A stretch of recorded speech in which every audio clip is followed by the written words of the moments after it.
জয় গুরু। শেষে ঠাকুরের সহজ সাধন পদ্ধতি বিষয়ে উপদেশ। একটি ভাই দীক্ষা গ্রহণ করার পর ঠাকুরকে প্রণাম করে উপদেশ চাইলে ঠাকুর বলেন, নাম ধ্যান সদাচার পালন অভ্যাস করে জীবাত্মায় পরমাত্মাকে প্রতিষ্ঠা করো। জীবাত্মায় পরমাত্মার স্থায়ী আসন পাড়তে ঠাকুর উষানিশায় মন্ত্র সাধন, চলাফেরায় জপ, যথাসময়ে ইষ্টনির্দেশ, মূর্ত করায় তপ পালন করতে বললেন।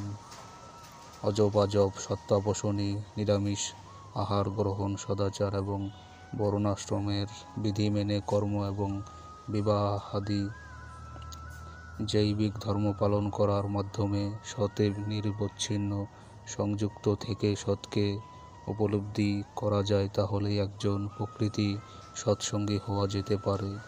অতএব একজন দীক্ষিত মানুষকে শুধু শুক্রবার বা ভাদ্র মাসের জন্য নয়, প্রতি মুহূর্তের জন্য ঠাকুরের অনুশাসন মেনে চলার প্রতি সচেতন থাকতে হবে।